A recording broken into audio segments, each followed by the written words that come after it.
We're all family, not friends round here. We stay loyal to the end round here. Someone tell me how the enemies. I don't want to be living this for the rest of my life. How's that we're beefing? Where they at? All their death threats, but we're still breathing. When we catch one of them, we got a And I kept saying, like, what am I going to do now? Round here, I might show you with the men round here. With the men. Give a fuck about your friends round here. Get dragged out your bends round here. Dragged out. When it goes down, sides get taken. It reveals who's real and who's faking. Beef comes up. We are supplying them with 40 years worth of information. 40 years? 40 years. Their names come in the media, Mohammed, Abdullah, whatever they are, all these Muslim names. The realists never have to. I'ma show you with a men. And she said she'd been raped. We have serious allegations from children who say that you were involved in the rape and prostitution of them, that you were a kingpin and having them trafficked. Listen, don't come with these, I'll come in your home and smash the fucking face in. You don't really want trouble, mate.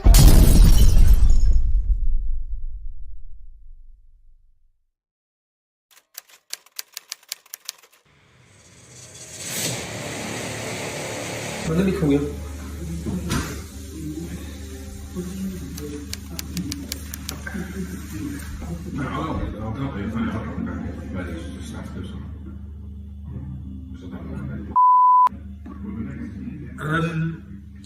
Well, no, I'll come meet you. I've been here now. Don't do anything stupid, huh?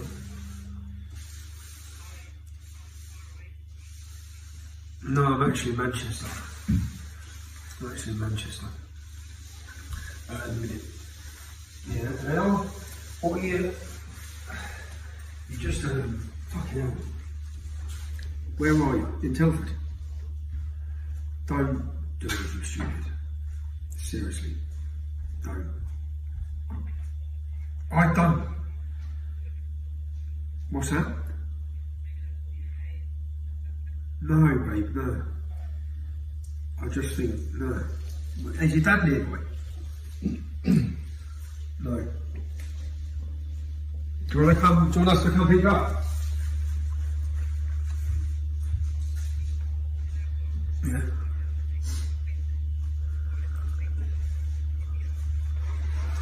Go on.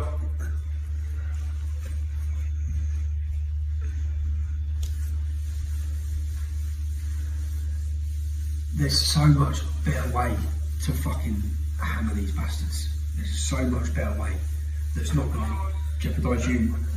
What's that? I'm not gonna hurt them. I'm just gonna kill myself. Actually, I'm just gonna sit outside here, and I'm just gonna kill myself because I can't. You know what? I've got no life. I've got no life ahead of me. Like I've got nothing except more issues, like more mental health issues, like more fucking relationship issues. I haven't got fucking anything else except more shit. So I thought I've been thinking about it for ages, and I thought I might as well just come back here, because at least people won't fucking blame it on something else. You know, at least people will fucking know why I did it. Lauren, why don't you? See, as I said, I could drive there an hour, you could drive to me an hour. Why don't you just come to where I am? And you don't, they win then again. Do you know what I mean? They win then again. I think they already won, though.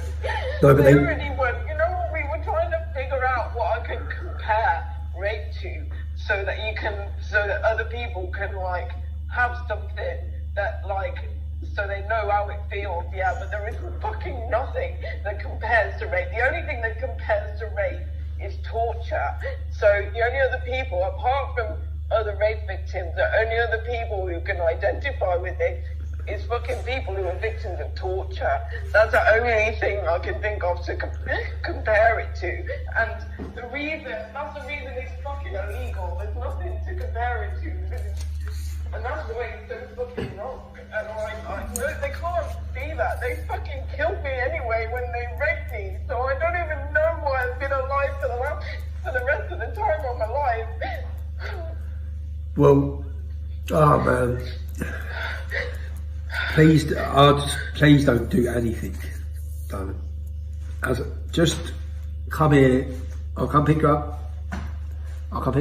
We can drive here and let's just talk, because they do win. They win because the potential. I don't even know what to say to you, because I know what they've done, and I can't even imagine how you must feel. I just know that people who love you ain't going to want you to kill yourself or him. And if there's any way of getting you help, I'd help get you whatever help you need. I'll just say please don't do anything stupid, man. And do you want us to come get you, or do you want to drive here? I don't know. I don't really feel like being saved, to be honest. Where? How far is your mum and dad? How far does your mum and dad live from where you are? My mum doesn't live that far away. Babe. Oh, I don't feel like going there. Come up here. We've got empty bedrooms. We're in a 5-bedroom house. There's an empty bedroom. You're welcome to come and stay here. And we'll talk.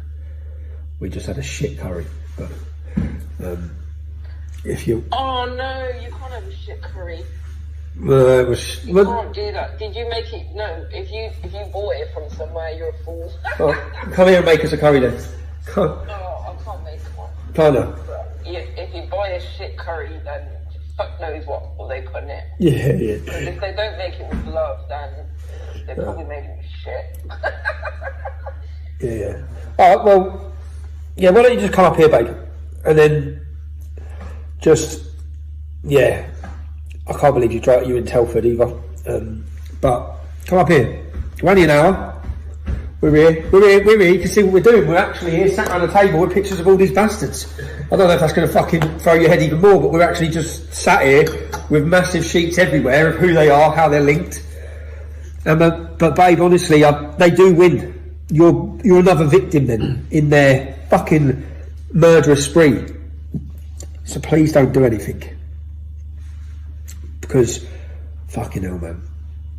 As soon as I heard that voicemail, I was like, what's right? Oh, my heart dropped. But, you're totally welcome to come here.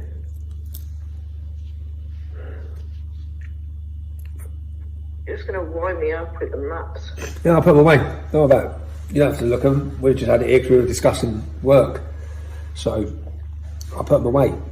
Just come up here. I can't even, half the people, I fucking escaped really early. I was so lucky. That doesn't matter. None of it matters. Don't worry about the maps. As I said, it doesn't matter if you never want to talk to me or you don't want to participate in this documentary or anything. None of that matters, yeah? So come here, you don't even have to talk about it. I don't give a shit. We've got a pool table here and a bar in this house. It's a beautiful house. But you're welcome to just come up here, babe, and just take a chill, man. Take a chill. Right, yeah. Oh, babe, I'll send you a location, yeah? I think it's an hour, isn't it? Telford's an hour from here, isn't it? I think it's an hour from here, babe. Yeah? Alright. Promise me then that that's what you're doing, and you're just going to come up here and not do anything stupid. Don't leave me without. I have enough fucking shit in my head at all. So just come up here. I know. Like, you get yourself into trouble all the time. I know. Story of my life. You can't even help it. I know. So I'm a magnet. Like a naughty school kid that never got it out of your system. I always said, I used to shit stare on the school playgrounds. I've just gone to a fucking international level. Yeah. Oh God. Alright, come up. Are you coming up then, yeah? Yeah, I'm coming. Okay. Alright, Sam, see you in a bit. I'll send you a location now. Do you want me to do live location via WhatsApp? You can. You can. Alright, Sam, I'll do that now. I've got a different WhatsApp number, so you can't. Message me on your WhatsApp number then, yeah? And then I'll send you it. Yeah. Alright, see you in a bit. Bye-bye. So I was tracking down victims and following the Telford story, and I saw a girl online making comments about wanting to kill the men who had raped her and abused her, and it all come to a head because one of them was just getting released. So she's obviously read it and made comments saying how it's destroyed her again. Now reading this, it's brought it all back, and she wants to murder him. So I tracked her down. I found out where she was. I went to see her. She answered the door. And, what are you doing here? I said, explained. I've just read your messages. I want to find a better way for you to expose these men, and try and tell you not to do anything stupid. And then we had a nice meeting where we sat in the back of the car for about 3 hours, just talking through. We've come up here, we're in the north of England now, to get sat together for a month to go through the documentary. And I've messaged her, and this is how, that's mad. Like, I've messaged her saying, hi Lauren, how are you?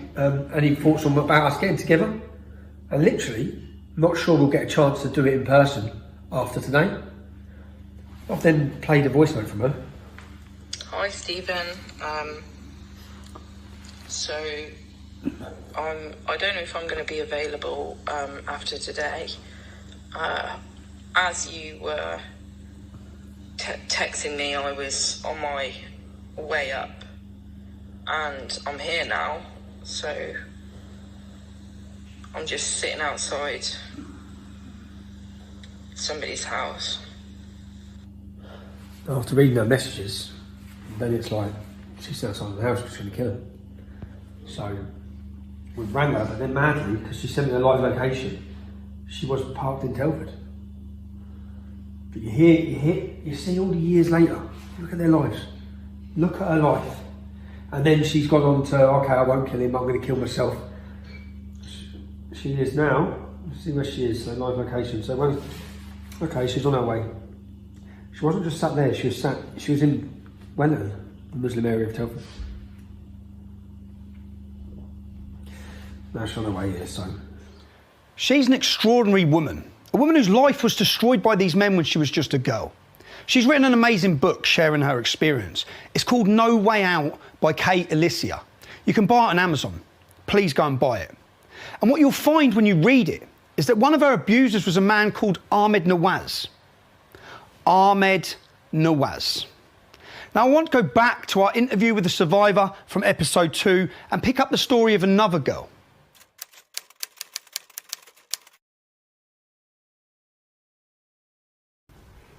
Okay, because I've seen Becky. You was a friend of Becky Watson. Yeah. Can you talk to me about Becky?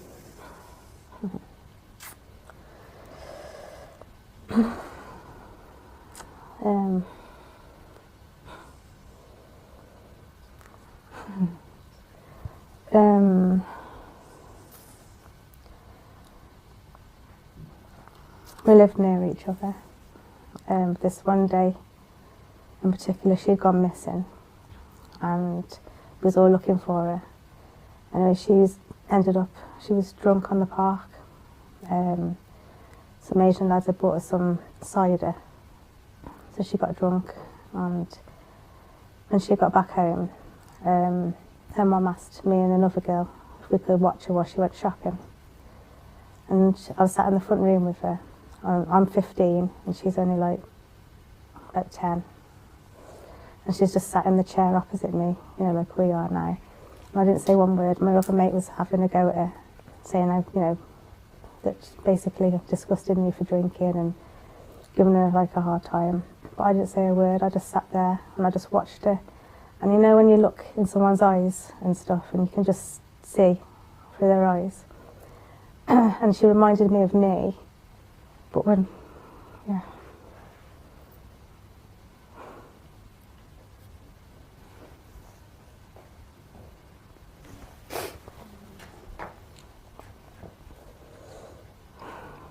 I just knew something wasn't right. I could just see.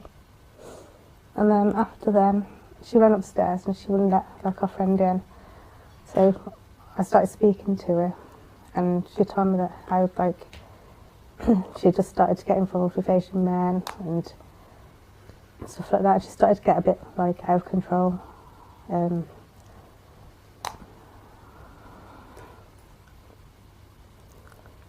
She was involved with men at the age of 10.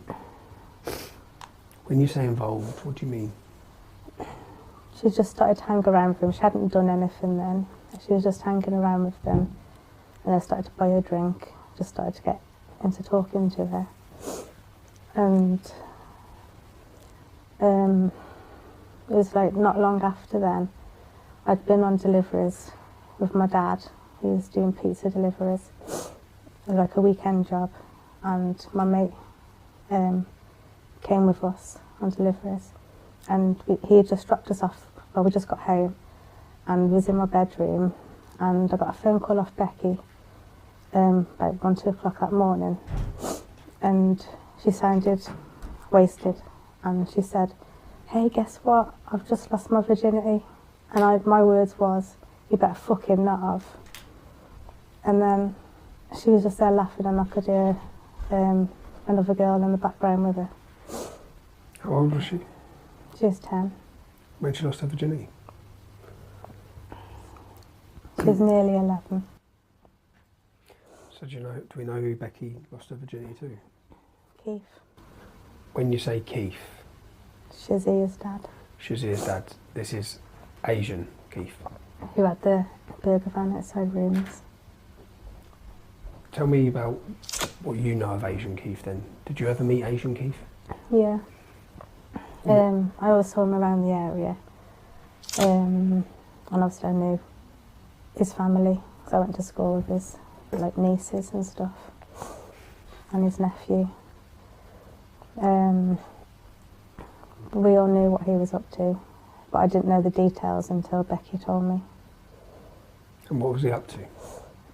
He was selling girls. And I remember the first time Becky ever told me, she said that she went to this house with and they was paying like £200 each time. And yeah, that basically. And she did tell me that he tries you out first to see if you're good enough. So he was pimping young children? Yeah. Did you ever have any interaction with him? No. No? No.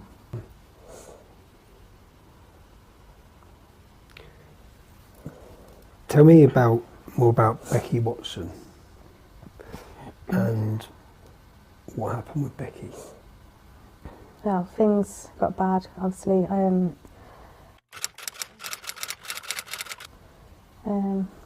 to start. I started meeting her from school and things like that. So she did start hanging around with a few other girls her age. And then as time went on, trying to think how old I was. I think I was 16. Yeah, she had just turned, trying to remember, I think she just turned 11 and then I had just turned 16. And I was in Regent Street. There's like a walkway to Wrekin College where the bridge is. I don't know if it's still there, but there was like a bridge. And I was there with Jibby and was drinking. And was waiting for Munchie to finish work. And I got a text on my phone off Becky saying help. So I said to her, "Where are you?" And she said, like at the house, but she had showed me this house near the Wrekin, like a few days before. So I just ran there. I don't even know how I got there. I just ran there. And if you go like round the back of this house, there's like a gate. You go through the gate into the back door. I went and then you're into the kitchen. And as I walked into the kitchen, straight in front of me, there's like a front room. And yeah, that's when I saw what was happening to her. What was happening? She was being raped by knifepoint. There's like a mat on the floor. And she was just lying on the floor. And who was raping her? I don't know who he was. It was just this like muscly man. He had like really dark, obviously dark hair, but it was like quite thick on top. And he had a really deep voice. Was he on his own in there with her? Yeah. What happened then? I was just screaming to get off her. And then he just turned around, he turned his head back to me, because I was like at the, back of him to the side, like that, but like a really deep voice. And I panicked and I just ran into the kitchen and I got a knife and stabbed him in the back. And then I just screamed at Becky to run. and we just ran. And I phoned a couple of lads I know from Birmingham, because I just thought we needed to get out of Telford, and I asked if they could come and get us, and they come and picked us up, and they took us to Birmingham. But then Keith was ringing Becky up, going mad, and said that I'd killed the man. So then, obviously I got scared thinking I'm going to jail and things, and Becky said she'd take the blame because she was younger. But I said no way. And then it's silly, but we performed like a ceremony thing where you slash your hands and rub them together and you become blood sisters.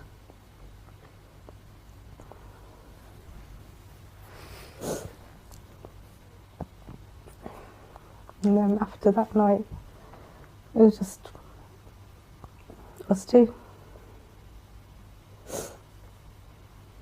So like a few months later after that, I had something in my head, I wanted to go back to that house. But we went the front way, not the back way. There's like a grass bit and a tree, and we was there watching the house. And all I saw was Keith and that man and two girls walking in. Keith was walking with the man that he said you'd killed? Because he said that he was going to go to the police if we didn't do what he said after that. So he used that situation to get you to do whatever he wanted because you were scared? But I said that Becky wasn't doing nothing, I'd do it all. Then some men would say that they wanted Becky because she was younger and fresher. And then I just have to turn around and say, yeah, but I'm more experienced, take me.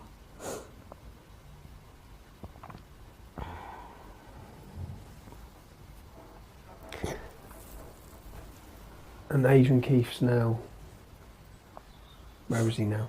He's dead. He's dead. Do you know if he ever faced any justice? No.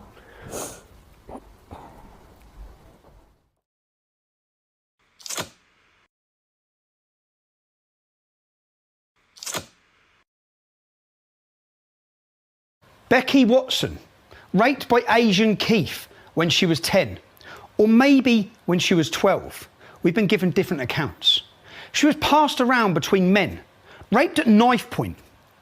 Asian Keith died in 2015, aged 61, without ever facing justice. What happened next to Becky? Becky was killed by a man called Ahmed Nawas. Tell me what happened. How did Becky die? Well, she'd rang me.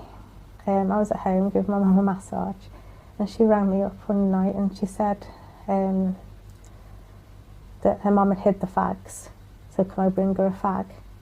And I said, yeah, I'll be about 15-20 minutes. So I went down to she said to meet me at the youth club on Martin Drive, Brooklands.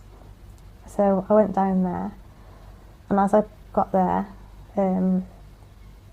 just literally got there, Ahmed Nawas pulled up in his car, and the youth worker, Juanita, I always remember her name, she was stood there, and then I just put my back away to Ahmed, and I said to her, don't let me go over, keep me here. She was like, all right, but she was like looking over my head at Becky and another girl called Kerry, talking to him. And then all of a sudden, all I heard was Becky say, but you're not, he said something like, you're not having your phone back, and he took her phone off her. And then she got on the car bonnet, like sat sideways, and she said, well, you're not going then. And then that's when we all started looking, thinking, what's happening, what's going on. And then all of a sudden he started revving his car, trying to like scare her. And then he drove off with her on the car. But there's like, when you're looking up, it's like on a bend, and I just kept thinking, nah, she's gonna walk in a minute, I'm gonna see her coming back. And but as Becky was driving off, she was trying to like grab onto the bonnet, somewhere to hold. And she just, all I got is that image of my head of her looking at me, you know, like, like saying my name.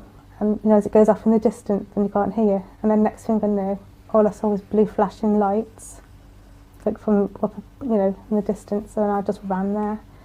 And all I saw was Becky on the floor, and then Ahmed was leaning over her.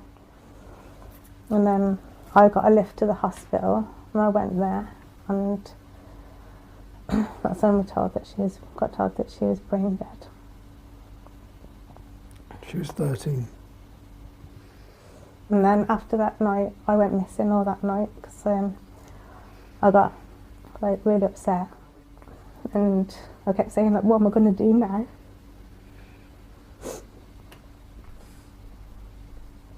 So I started smashing my head to try and make myself brain dead.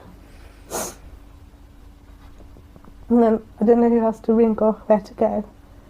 So I was trying to ring everyone in my phone book because I didn't want to go home. And then I rang up for a taxi, but Amy answered the phone. That was Bugs's taxi firm at the time. Bugsy had a taxi firm? Yeah, I think it was called Fast Line or something back then. And then what happened? She got someone to come and pick me up. I can't remember if it was him or some taxi, because I wasn't with it that night. She got a driver to come and pick me up and brought me to the office to her. And then when she finished work, she took me back to her house. And then I stayed there the night. And then the next morning, the police picked me up from there and took me home. Now, Ahmed Nawas was charged with manslaughter, but pleaded guilty to causing death by dangerous driving. He got 3 years for killing Becky. He was out of jail in 15 months. It was reported as a prank gone wrong. But was it? Was it death by dangerous driving? You see, the background to her tragic killing is very important. And then going out with Imran at the time, but then she started seeing Ahmed behind Imran's back. But we didn't know this at first. And then one night Ahmed had picked me and Becky up when we was walking. And he said he'd give us a lift home, but he didn't take us home, he took us up the Wrekin. And what happened up the Wrekin? He said that I had to sleep with him, or so we couldn't go home. But I said, I'm not doing it, she's here, or Becky's here. So then he made her lie on the floor with a coat over her head, in the back. And then me and him went off, and I had to have sex with him. But while that was happening, the police come. The police come whilst you was having sex with him up the Wrekin? And I just literally, we jumped up and started walking, and then they checked all in the car, but they couldn't see anyone because she was on the floor. And then after that, I told what happened because I didn't know that she was sleeping with him. She was still with Imran. And then this one night, we got the phone call. Me and Becky was at mine in bed, and we got a phone call. He wanted me to go to the bottom of my street. And then Becky was like, you're not going on your own. And I said, I'll be fine. So I went to the bottom of the street, and he just went, get in the car now. So I sat in the front, and Becky got in the back with Michelle and Sam. And he drove to the Brooklands, to the back of the shops in the car park. And he went, get out now. So I got out, and I thought, he's going to beat me up or something now. And then he pushed me against the wall. He was in front of me. And then he just grabbed me by my head and threw me onto my knees. And then he basically stuck his penis in my mouth and wouldn't let go of me. And then when he finished, he still wouldn't let me go. And then he weed in my mouth. And then I just literally spat it out, being sick. And he just got up and walked off and goes, get in the car. So I just got in the car. And as I was getting in the car, Michelle went to him. Did you do it? And he went really serious face, evil. It's he was still angry. And then all of a sudden he burst out laughing and went, yeah. And then she was laughing as well. How old was Same age as me. So he ejaculated in your mouth and then urinated in your mouth? Yeah. Because we had told about what happened up the weekend. As a punishment? Yeah. But then it got worse as well after that, because we found out then that night, obviously, because he was with Michelle in the car. And we found out then that them two were sleeping together. So then Becky went and told Imran, because she was really good friends with him. And they were best friends, brothers. So he got upset because he really really did like Michelle. So then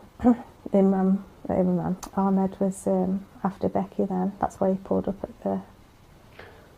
That's why he pulled up that day at the youth club? Yeah. Because she told him about him taking you out and raping you? Because she had told him then? No, it's because she had told Imran that Michelle was cheating on him with Ahmed. Okay, so Becky told Imran that Michelle was cheating on him with Ahmed. And about what happened with me as well. And about what happened with you, and that's why he pulled up at the youth club that day. That's why she's dead. Okay. Where's Ahmed Nawas now? I haven't got a clue. Ahmed Nawas killed Becky Watson when he was angry that she had told his best friend, Imran, that Ahmed was having sex with Imran's girlfriend, Mandy. Ahmed Nawas raped our survivor up at the Wrekin. Our survivor then told Mandy. Our survivor hadn't known that Ahmed Nawas was having sex with Mandy at the time she confided in her. Ahmed Nawas violently, orally raped our survivor and then urinated in her mouth as a punishment for confiding in Mandy. And then Ahmed Nawas killed Becky Watson for telling Imran that his best mate, Ahmed, was shagging his girlfriend behind his back. Ahmed Nawas got just 3 years for killing Becky Watson. He didn't face justice for any of the violent rapes of young girls, including our survivor, leading up to the killing of Becky. And when he got out of jail after just 15 months, we have survivors who tell us he carried on violently raping young girls. Just listen to Becky Watson's mother. A 20-year-old Pakistani man and a passenger had pulled outside the youth club and he switched his engine off. Becky was first leaning against the bonnet and it looked at first she was in conversation with him. She then sat on the bonnet and there was some sort of altercation and she refused to get off his bonnet. He took it upon himself to start his engine and to drive over 200 metres with her clinging on the side of the window. And this was in front of all her friends, and at some point she fell off and sustained a head trauma. No other injuries or marks. I arrived at the scene with her 12-year-old brother to watch helplessly as the emergency services tried to resuscitate her lifeless body. 3.5 grueling hours later, I was told that she was brain dead and her life support had to be switched off. And the worst thing I had to go through was tell her 12-year-old brother that she's going to have to say goodbye. I read in the statements that the passenger kept telling the driver to slow down and pack it in. He did this in cold blood anger. It was no prank, only his pranks and still her.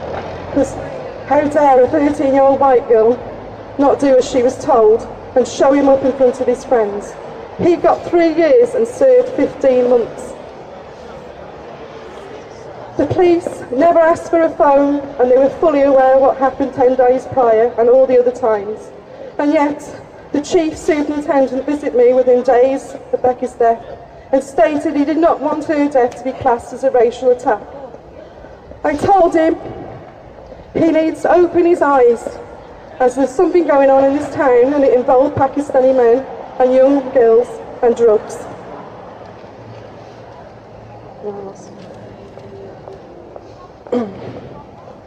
I never got to know Becky's full extent of her abuse.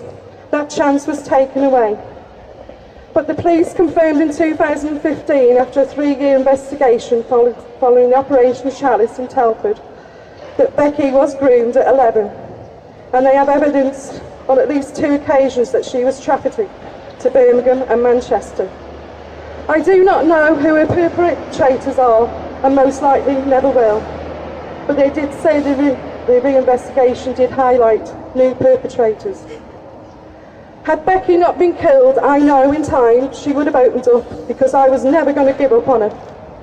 I live with the guilt, and probably always will, that I never protected her from these monsters. But she was trying to protect her family. I know if she had lived, that she'd be standing here before you today as a survivor. but instead, she is a warrior, like all the survivors, only she's a warrior with wings. Thank you. Well done. Well done. One of the first things the policeman said immediately after the killing of Becky was that he didn't want her killing to be classed as a racial matter. What? Why was that on the list of things to bring up with a grieving mother of a dead child? The judge said Ahmed Nawas had snuffed out Becky's life, and Ahmed Nawas got 3 years for killing her and was out of prison within 15 months. 15 months for the death of a 13-year-old child. We've had testimony on camera that he went on to continue raping girls after coming out of jail. Becky's mum might not know who her other abusers were, but Munchie's phone number was in Becky's phone when she was just 12 years old. Remember Munchie from episode 2? In fact, you don't have to look far to find evidence of muddle-headed thinking on the part of the police. And isn't it odd that the inspector in Operation Chalice, when talking to Channel 4, is worried about sensitivities to do with the race of the perpetrators? And when Lucy Lowe was murdered, as we saw in the Guardian headline, the police, they played down. Everyone seems more worried about the cultural sensitivities than they are about the young girls who are being trafficked, raped and murdered.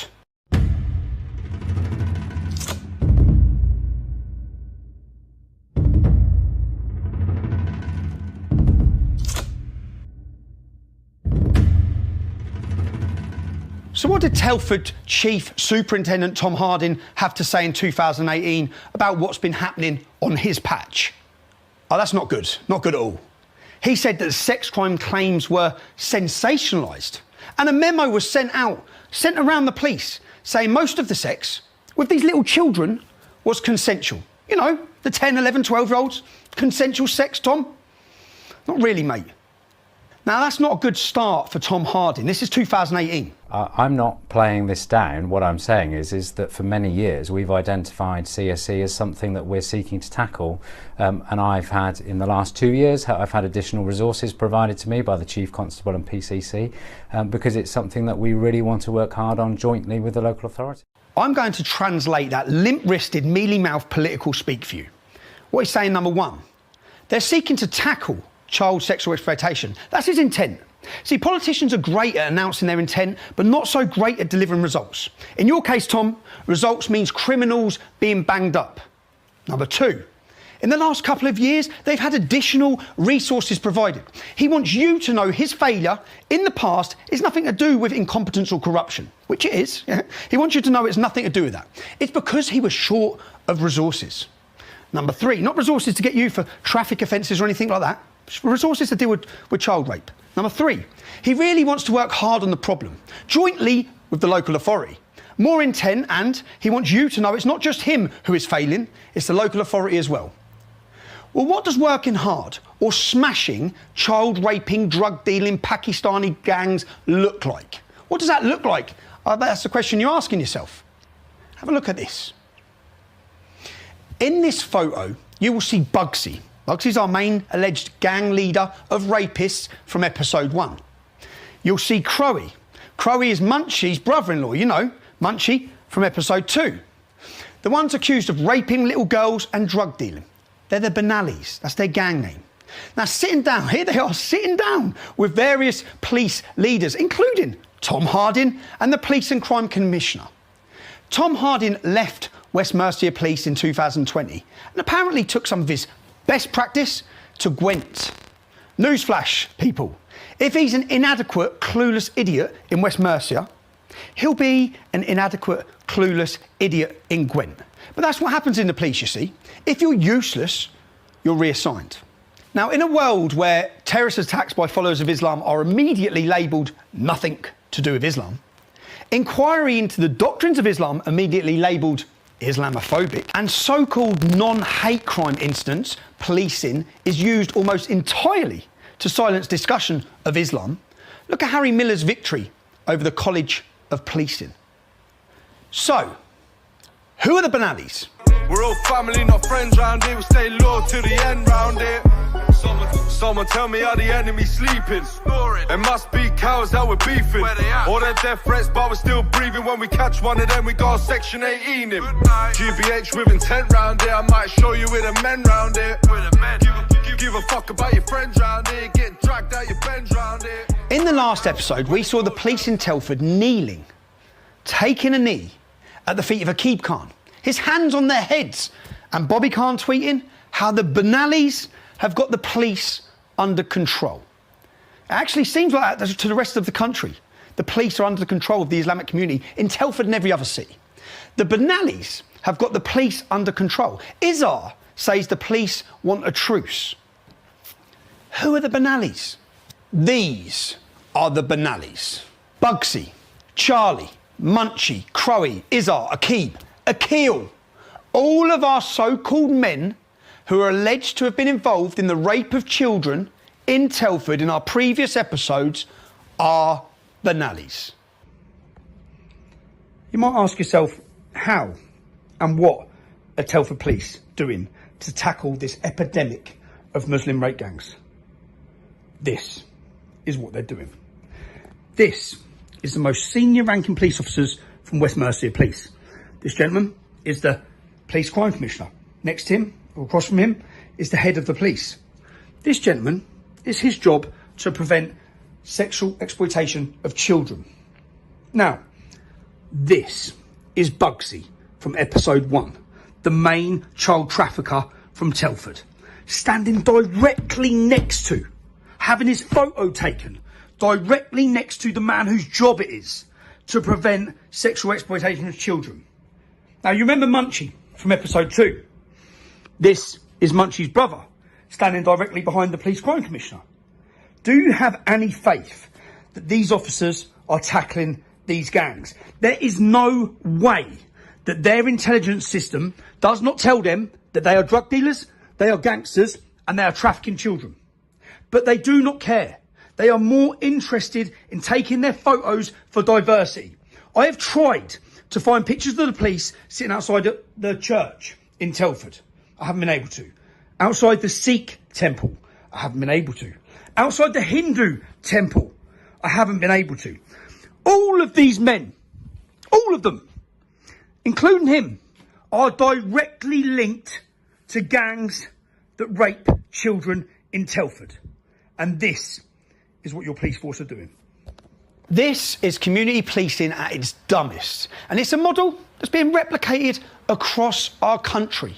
If it was working, people like Bugsy, Charlie, Akil and Munchie, they would have had to answer by now for the multiple allegations made against them.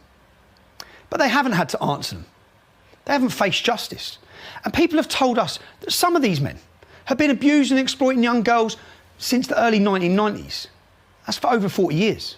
If you remember a clip from episode 2, the police records on these matters go back 40 years. They passed, and I quote, 40 years worth of evidence to the independent inquiry.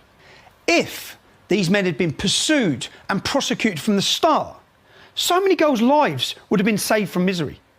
Don't get me wrong, there are good police in Telford. When one of our surveillance teams was arrested for supposedly harassing Akil Khan, a known Benali drug dealer, 2 police officers told him in the police station, whatever you do, don't use the duty solicitor. The good coppers know there is corruption inside Telford Police Station.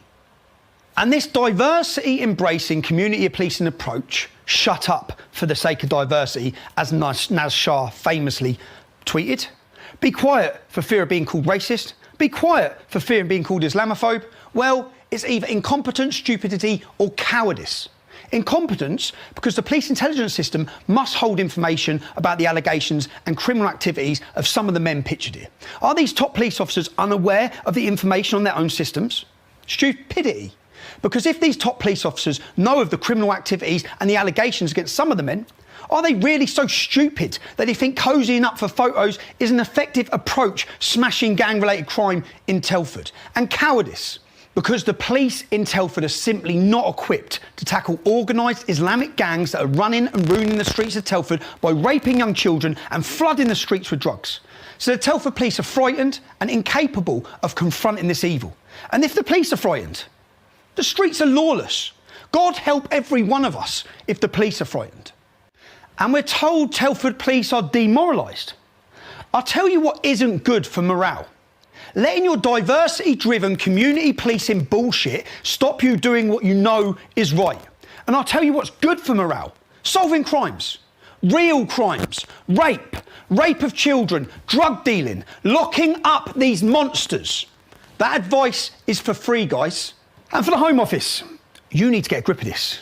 Because it's not just Telford, and it's only going to get worse, as gangs are grounded in an ideology that doesn't recognise English law and democracy. Gangs protected under the shelter of your diversity rainbows.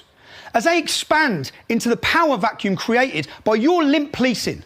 Your policing paralysed by suicide cultural sensitivities. Well, we can't speak to Becky Watson, because Ahmed Nawas killed her. But before we go and knock on anyone's door, let's listen to another of Ahmed's victims.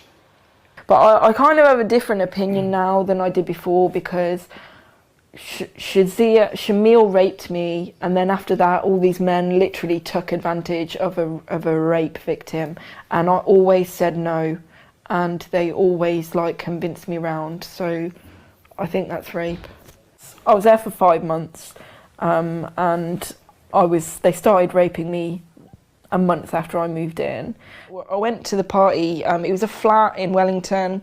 There was about five of the men there, and there was 2 other women that were older than me, and they were both very drunk. And then there was a guy who I thought was a white guy, but that was Dave Vasardi, so he was mixed race. I have said since that I actually wish that I was drunk, because it wouldn't have hurt so much if I was drunk. More warning signs. No sheet on the mattress. No sheet, like duvet cover on the duvet. And I'm going, oh, why isn't the bed made? Is that because you're a bachelor and you just don't ever make your bed? And he's like, yeah. So I was like feeding him his own answer, so he didn't even have to answer. He convinced me to, like, we were going to have sex, and then he convinced me to get naked, and then he wanted to, he suggested, like, doggy style, so then I got into position, and while I was, like, on all fours, instead of like, having normal sex with me, he raped me anally. I didn't know he was going to do it. He knew what he was about to do. Like, he'd must have been planning it behind me before he did it, because when he forced it inside me, I pulled away because it was painful. And he was already ready for that, so he knew that I was going to pull away, and he just pushed his body into me, and just pushed his body into me until I got caught between the headboard and his body.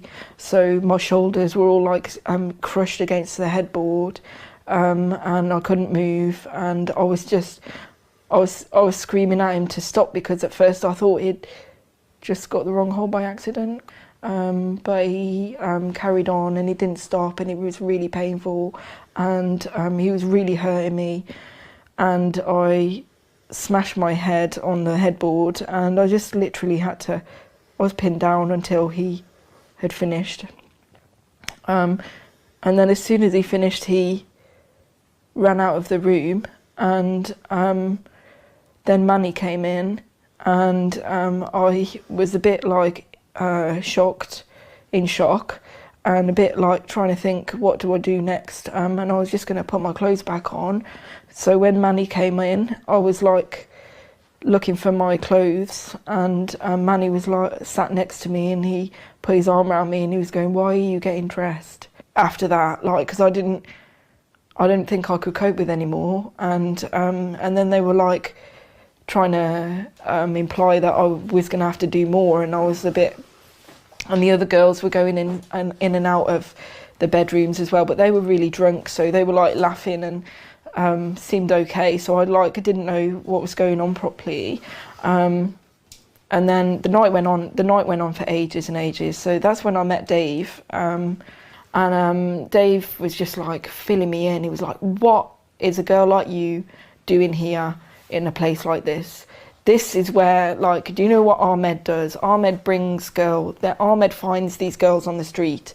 He just picks up random girls on the street, chats up random girls on the street, and brings them to this party to have sex.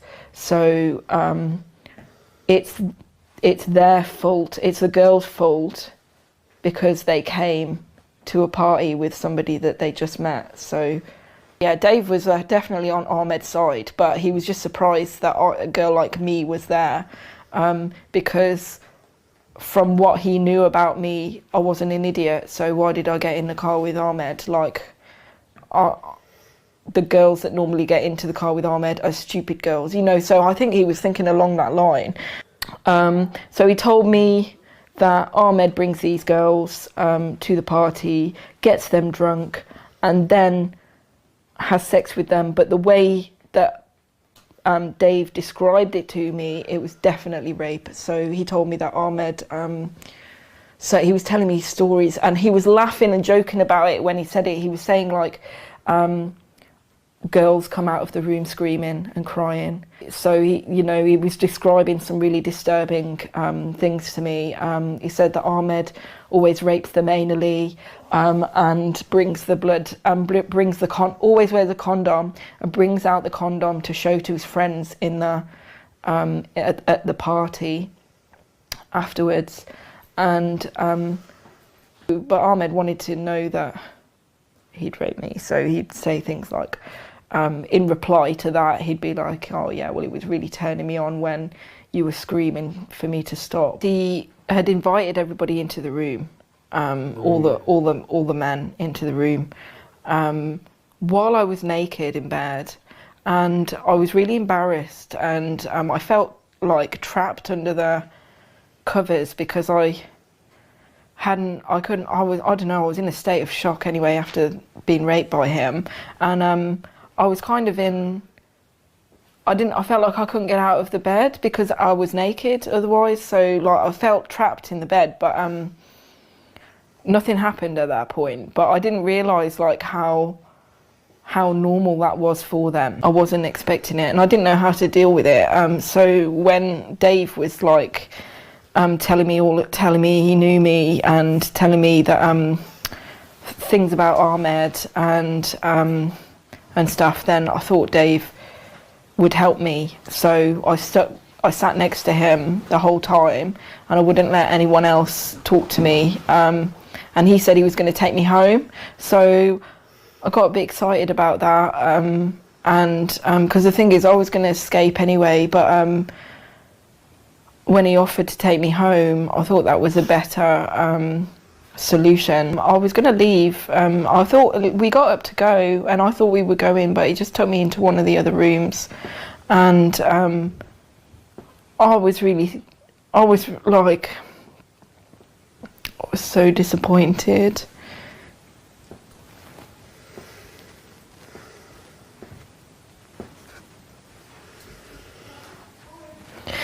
And he sat me down, and I knew what he wanted to do, and do you know what, I just gave up in my head because I thought I just wanted to go home, and then so he just sat me on the bed and laid me down, and like literally I was like a statue, because I just wouldn't move unless I couldn't say no, but I just let him put me how he wanted me. And then I can't even say that we had sex, because he had sex with me, and I don't know, he's just one of those guys that would never comes, and he just had sex with me for ages, and I was just like, he probably wouldn't come because I was like I was just like a stone cold zombie underneath him. He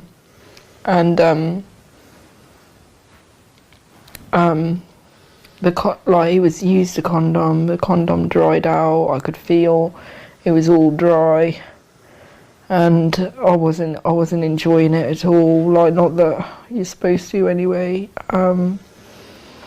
It was hurting and it was itching and it was horrible and it wouldn't finish, and you know, it started getting light outside.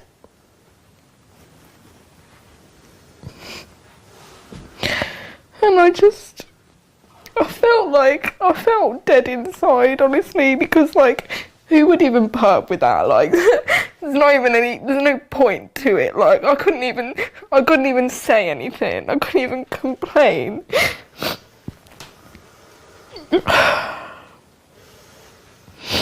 And it was taking ages to come, and he couldn't come, and he was frustrated about it, so it made me kneel underneath him. And then he was like wanking in front of me, and he still couldn't come. And the white guy that was there, he opened the door and saw me with him, and then they were taking the piss out of it afterwards. It made me go back in there. He gave up in the end, and he made me go back into the living room with him. This was Dave. Yeah. What's he selling? A Sardi. He said he was gonna take me home, and then he took me into a bedroom, and then like he was still saying he was gonna take me home, and he took me back into the living room.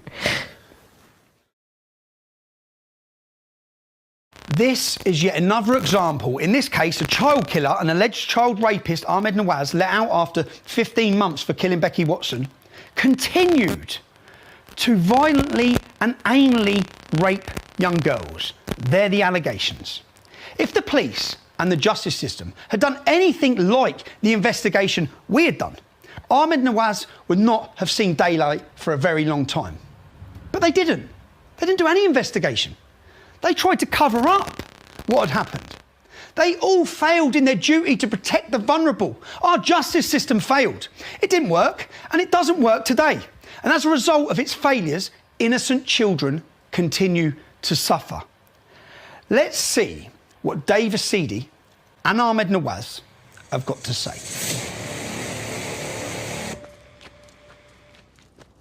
Dave? Mate, I'm wondering if you could help me with some allegations about an old associate of yours called Ahmed. God, can you stop filming me, please? I'm on about an old associate of yours called Ahmed, mate. God, I've seen your shit, mate, Yeah. on the telly, yeah? So I want to ask you about an old Ahmed, associate. Yeah, I know that name, yeah. Yeah, you used to attend parties. Parties. You was at houses with Ahmed Nawas.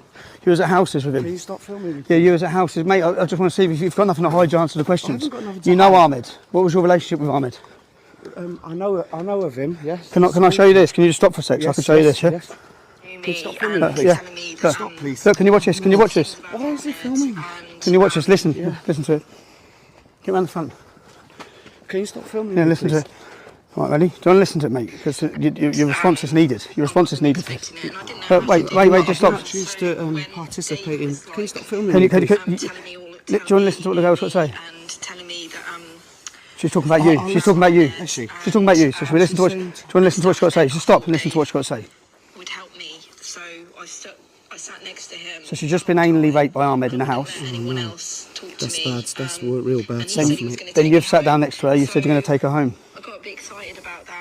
You said you was going to take her home from this house after she got Yeah, raped. that sounds... That probably...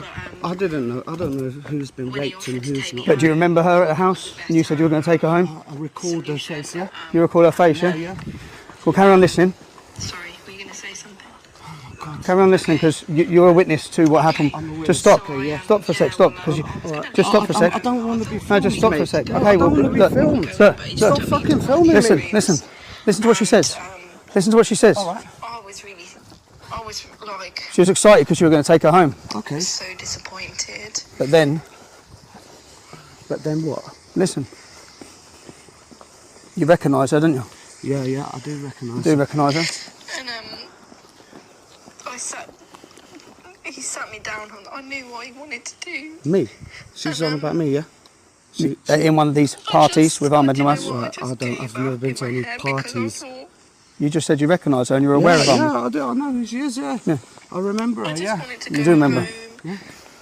And Simple question then, Dave. Did you rape her after Ahmed Nawas raped her? No, sir.